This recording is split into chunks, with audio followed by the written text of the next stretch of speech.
దశాబ్దాలుగా కడపలో steel plant ఏర్పాటు చేయడం అనేది జరుగుతున్నటువంటి చర్చగా ఒక నినాదంగా మిగిలిపోతూ వచ్చింది. ఇవాళ జమ్మలమడుగు నియోజకవర్గం పరిధిలో జేఎస్డబ్ల్యూ రాయలసీమ స్టీల్ ప్లాంట్ పనులకు శ్రీకారం చుట్టుకుంది. చాలా ఏళ్ల నుంచి నలుగుతూ వస్తున్నటువంటి ప్రాజెక్ట్ ఇది. దీనికి సంబంధించి క్రెడిట్ వార్ ఒకవైపు సాగుతోంది.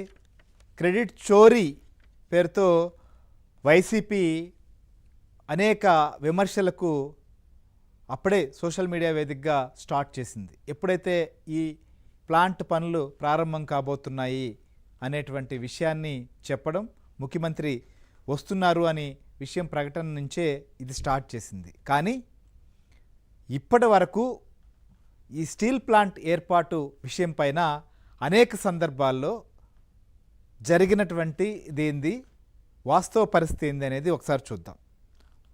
ముఖ్యంగా 2007లో బ్రాహ్మణి స్టీల్స్ ఏర్పాటుకు దివంగత వైఎస్ రాజశేఖర రెడ్డి టైంలో శంకుస్థాపన చేశారు.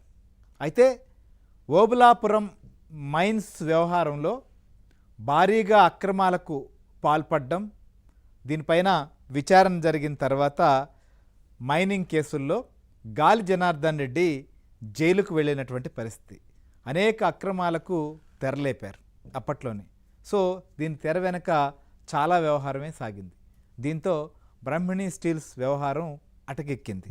ఎందుకంటే దీంట్లో అనేక అక్రమాలు వ్యవహారాలకు మొత్తం ఓబులాపురం మైనింగ్ కేర్ ఆఫ్గా మారడం. సో దాని వెనక సూత్రధారులు, పాత్రధారులు ఈ అంతా వ్యవహారం బయటికి రావడంతో అప్పట్లో ప్రభుత్వం, కాంగ్రెస్ ప్రభుత్వమే దీన్ని రద్దు చేసినటువంటి పరిస్థితి. ఎందుకంటే అక్రమాలు జరిగాయి అనేటువంటిది. అయితే దీని తర్వాత రాష్ట్ర విభజన, ఆంధ్రప్రదేశ్ రాష్ట్ర విభజన జరిగింది. అంటే ఫస్ట్ ఉమ్మడి రాష్ట్రంలో ఉండగానే 2007లో దీనికి మొదట దీన్ని చేయాలనేటువంటిది మాత్రమే తెరపైకి వచ్చింది తప్ప ఏమీ జరగలేదు. 2018 డిసెంబర్ 26న రాయలసీమ స్టీల్ కార్పొరేషన్ పనులకు మైలవరం మండలం కంబాల దిన్నెలో శంకుస్థాపన చేశారు ప్రభుత్వం. అయితే ఆ తర్వాత 2019 ఎన్నికలు రావడం, ఆ ఎన్నికల్లో అప్పటి తెలుగుదేశం ప్రభుత్వం ఓడిపోవడం, వైసీపీ అధికారంలోకి వచ్చింది. మనం చూసాం. వైసీపీ అధికారంలోకి వచ్చిన తర్వాత ఇది అంటే ఆ పనులను అలానే స్టార్ట్ చేసి నిర్వహిస్తూ వెళ్ళుండొచ్చు. 2018లో ఆల్రెడీ శంకుస్థాపన చేసి మొత్తం కూడా భూములు గుర్తించడం, దానికి ఏం చేయాలి అనేటువంటి కసరత్తు అంతా ప్రభుత్వం చేసింది. చంద్రబాబు నాయుడు ముఖ్యమంత్రిగా ఉన్న టైంలోనే జరిగింది. అయితే 2019 డిసెంబర్లో మళ్ళీ వైఎస్ఆర్ స్టీల్ ప్లాంట్ కార్పొరేషన్ పేరుతో సున్నపరాళ్లపల్లెలో జగన్ భూమి పూజ చేశారు. అప్పట్లో భూమి పూజ సందర్భంగా జరిగినటువంటి ప్రక్రియ, జగన్మోహన్ రెడ్డి కొబ్బరికాయ కూడా కొట్టేదానిపైన, కొబ్బరికాయన వంగి కొట్టకుండా ఎవరో రాయో కత్తో ఏదో అందించారు అక్కడ, దానిపైన ఆయన కొట్టినటువంటి పరిస్థితి. కొబ్బరికాయ కొట్టేందుకు కూడా ఆయన ప్లాంట్కి పట్టుకున్న టెంకాయ కొడుతున్న పరిస్థితుల్లో అప్పుడు అర్చకులే పట్టుకున్నారు అక్కడ రాయి. ఆ తర్వాత దానికి టెంకాయ కొట్టాడు. ఎప్పుడు ఇది 2019 డిసెంబర్లో.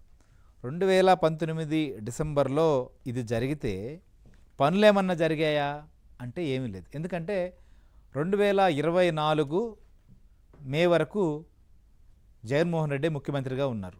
ఇది సొంత జిల్లా. ఎందుకు ఈ పనులు జరగలేదు, ఎందుకు ఈ పనులు ముందుకు వెళ్ళలేదు అనేది ప్రశ్న. దానికి సమాధానం చెప్పకుండా ముఖ్యమంత్రి చంద్రబాబు నాయుడు ఇప్పుడు ఈ స్టీల్ ప్లాంట్కి సంబంధించిన విషయంలో, అంటే గత ఎన్నికల సందర్భంగా కూడా కూటమి పార్టీలు పోటీ చేసినప్పుడు తెలుగుదేశం, బీజేపీ, జనసేన పబ్లిక్లోకి వెళ్ళినప్పుడు కూడా ఖచ్చితంగా దీనికి సంబంధించిన విషయం పైన మేము మొదలు పెడతామని చెప్పారు. కానీ ఆ మాట ప్రకారమే ఇప్పుడు ఈ ప్రాజెక్టు సంబంధించి మొత్తం 2 దశల్లో ప్రాజెక్టు దీన్ని పూర్తి చేయబోతున్నారు. మొదటి దశలో 4,500 కోట్ల పెట్టుబడితో దీన్ని స్టార్ట్ చేస్తున్నారు. సో గతంలో మనం చూసినప్పుడు గతంలో అనుకున్న దానికి ఇప్పటికీ కూడా ఒక తేడా కూడా ఉంది. సాంప్రదాయ బ్లాస్ట్ ఫర్నెస్ కాకుండా కార్బన్ ఉద్గారాలను తగ్గించే ఎలక్ట్రిక్ ఆర్క్ ఫర్నెస్ టెక్నాలజీతో ఇప్పుడు దీనికి శ్రీకారం చుట్టబోతున్నటువంటి పరిస్థితి. సో ఇదే కాదు, దీని తర్వాత మొత్తం 11,800 కోట్లతో రెండో దశ కూడా పనులు పూర్తి చేస్తారు. ఇదే కాకుండా మొత్తం దీంట్లో భాగంగానే 400 మెగావాట్ల సౌర విద్యుత్ ఉత్పత్తి కూడా ఇక్కడ కాబోతోంది. సో ఇవన్నీ చేయడం ద్వారా వెనకబడినటువంటి ప్రాంతం, రాయలసీమ ప్రాంతం, జమ్మలమడుగు ప్రాంతం, కడప జిల్లాలో ఉన్నటువంటి ప్రాంతంలో ఖచ్చితంగా అక్కడ ఉపాధి అవకాశాలు, అట్లనే చాలామందికి ప్రత్యక్షంగా ఉద్యోగ అవకాశాలు, పరోక్షంగా దీనికి అనుబంధంగా వివిధ యూనిట్లు రావడం, తద్వారా కొంతమంది పారిశ్రామికంగాను ఉద్యోగ ఉపాధి పరంగా కూడా అభివృద్ధి చెందబోతున్నారు. ఇది జరిగినటువంటి విషయం. అప్పట్లో జరిగింది అది, ఇప్పట్లో జరిగింది ఇది. అందుకే ముఖ్యమంత్రి చంద్రబాబు నాయుడు ఇవాళ ఒక విషయాన్ని చెప్పారు. రాసి పెట్టుకోండి. ఇవాళ డేటు రాసి పెట్టుకోండి. ఇవాళ డేటు జూలై 3, 2026. 2028 జూలై 3 నాటికే పనులు పూర్తి చేస్తా, నేనే ప్రారంభిస్తా, రాసి పెట్టుకోమని చెప్పి ఆయన చెప్పాల్సిన వాళ్ళకి చెప్పాడు. మాజీ ముఖ్యమంత్రి జగన్ పేరు ప్రస్తావించకపోయినా చెప్పాల్సిన వాళ్ళకి ఆయన చెప్పారు, రాసి పెట్టుకోమని చెప్పి. సో ముఖ్యమంత్రి సభలో ఏం మాట్లాడాడో ఒకసారి చూద్దాం. ఫేజ్ 1, ఫేజ్ 2 ఉక్కు కర్మాగారానికి నాంది పలికాం. మొదటి దశ 4,500 కోట్లు, రెండో దశ 11,850 కోట్లు. దీనికి కావలసినటువంటి సోలార్ ఎనర్జీకి 20,350 కోట్లు. మొత్తం కలిసి 36,700 కోట్లు ఈ ప్రాజెక్ట్ తరపున ఖర్చు పెట్టబోతున్నారు. 2 స్టేజెస్ లో 2 మిలియన్ టన్నుల ఉత్పత్తి జరుగుతుంది. ఈ సందర్భంగా మీ అందరికీ ఒకటే విజ్ఞప్తి చేస్తున్నాను. జేఎస్డబ్ల్యూ రాయలసీమ ప్లాంట్ తో ఆంధ్రప్రదేశ్ రాష్ట్రం ఉక్కు రాష్ట్రంగా తయారవుతుంది. రైట్, ఇది 2 దశల్లో 2 మిలియన్ టన్నుల ఉత్పత్తి లక్ష్యంగా ఈ ప్లాంట్ ఏర్పాటు చేయడం జరిగింది అనేది చాలా క్లియర్గా ముఖ్యమంత్రి చెప్పారు. అంతేకాదు డేట్ చెప్పి మరి ఆయన దీన్ని ప్రారంభిస్తారని చెప్పడం జరిగింది. ఎందుకంటే ఇక్కడ చాలా క్లియర్గా 2007లో బ్రాహ్మణి స్టీల్స్కు సంబంధించి శంకుస్థాపన జరిగింది, కానీ పనులు జరగలేదు. తర్వాత డిసెంబర్ 2018లో శంకుస్థాపన జరిగింది.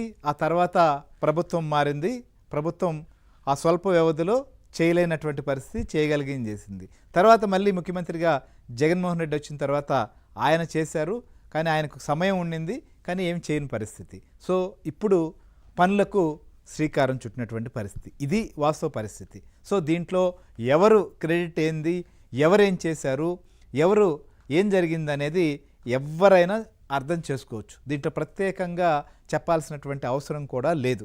ఎందుకంటే ఒక ప్రాజెక్టు ఏదైనా వచ్చినప్పుడు దానికి సంబంధించినటువంటి అంటే భూసేకరణ కావచ్చు, ఇతరత్ర అనుమతులు కావచ్చు, ఇవన్నీ అయిపోయిన తర్వాత శంకుస్థాపనకు వెళ్ళిన తర్వాత పనులు వీలైనంత తొందరగా స్టార్ట్ చేసి ముగించాలనేటువంటి లక్ష్యంతో ప్రభుత్వాలు పనిచేయాలి.